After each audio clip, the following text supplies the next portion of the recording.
آدمی اپنی روح کو دیکھے. یہ روح جو ہے وہ آدمی کا، اللہ اکبر، یہ روح آدمی کے کارخانہ جسم کا ایک فرما روا ہے، ایک سلطان اعظم ہے یہ روح. اللہ اکبر. آپ یہ سمجھتے ہو کہ اس عالم بیداری میں آپ اس آلے سے، اس ہاتھ سے کام کرتے ہو، عالم بیداری میں اس آنکھ سے دیکھتے ہو، عالم بیداری میں اس کان سے سنتے ہو، عالم بیداری میں اس ہونٹ سے بولتے ہو، اس زبان سے کچھ چکھتے ہو، عالم بیداری میں اپنے اس جسم کے آلات سے جو ہے تم کام کرتے ہو. بے شک عالم بیداری میں تم کام کرتے ہو، یہی جسم جو ہے کام کرتا نظر آتا ہے. لیکن بولو، اگر یہ روح نہ ہو تو یہ جسم کام کرے گا؟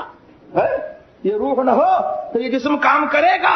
اللہ اکبر. ارے دنیا میں آپ کی حاضری جو ہے اسی روح سے لکھی ہوئی ہے، اسی روح سے آپ کی حاضری دنیا میں لکھی ہوئی ہے. اور یہ روح نہ ہو تو غیر حاضر. دنیا کہتی ہے چلے گئے. کہاں چلے گئے؟ جو پڑے ہوئے ہیں، لیٹے ہوئے ہیں، چلے کہاں گئے؟ لیکن وہی روح جو ہے چلی گئی. روح چلی گئی تو روح کا اعتبار ایسا ہے، اللہ اکبر، کہ روح چلی گئی تو کہتے ہیں کہ انسان چلا گیا. روح چلی گئی تو انسان چلا گیا. اللہ اکبر. معلوم یہ ہوا کہ انسان کی فضیلتیں اور انسان کے کمالات جو ہیں وہ باعتبار روح ہیں، روح کے اعتبار سے ہیں، اور روح کی اسی کے اعتبار سے اس کی زندگی ہے، اسی کے اعتبار سے اس کا وجود ہے. اب جسم پڑا رہے، موجود رہے، 1000 برس تک موجود رہے، لیکن دنیا یہی کہے گی کہ وہ شخص چلا گیا.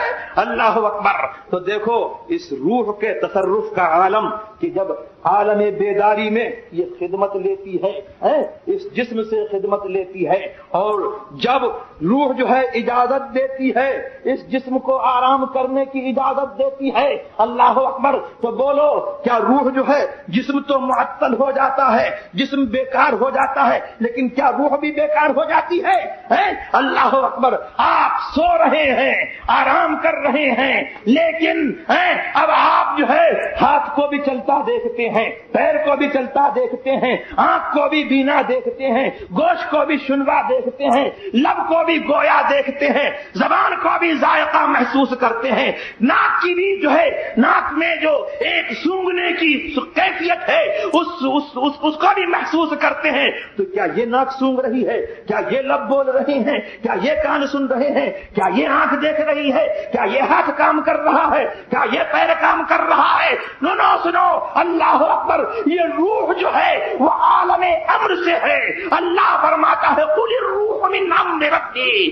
روح کے بارے میں تم سے سوال کرتے ہیں، سنو بتا دو اے لوگوں، میں محبوب ان لوگوں کو بتا دو کہ روح جو ہے وہ میرے رب کے عالم امر سے ہے. میرے رب کی جو ہے اللہ اکبر وہ معمور ہے، اور رب نے جو ہے روح میں اپنے تصرف کا جلوہ کار فرما کیا ہے، روح کو اپنے تصرف کا مظہر فرمایا ہے. اللہ اکبر. اللہ تبارک و تعالی فاعل حقیقی ہے، بلا آلات بلا جوارح وہ تصرف کرتا ہے. نہ اس ہاتھ کا محتاج ہے، نہ اس آنکھ کا محتاج ہے، نہ اس زبان کا محتاج ہے، نہ اس کان کا محتاج ہے، نہ اس پیر کا محتاج ہے. اللہ تبارک و تعالی نے اللہ اکبر اپنے تصرف کو سمجھانے کے لیے روح میں اپنے تصرف کا جلوہ یہ کار فرما کیا کہ نہ روح جو ہے اس ہاتھ کی محتاج ہے، نہ روح جو ہے اس پیر کی محتاج ہے، نہ روح جو ہے اس آنکھ کی محتاج ہے، نہ روح جو ہے اس کان کی محتاج ہے. بغیر ہاتھ کے عمل کرتی ہے، بغیر پیر کے چلتی ہے، بغیر لب کے بولتی ہے، بغیر کان کے سنتی ہے، بغیر آنکھ کے دیکھتی ہے، اور اس کے باوجود جو ہے ایک تعلق جسم سے بھی ہے. ایک تعلق جسم سے بھی ہے. اگر جسم سے تعلق نہ ہو تو مرے میں اور سوتے میں کوئی فرق نہ ہو. حالانکہ سوتے میں اور مرے میں فرق محسوس ہوتا ہے. دنیا سمجھتی ہے کہ یہ سو رہا ہے، فلانا مر گیا.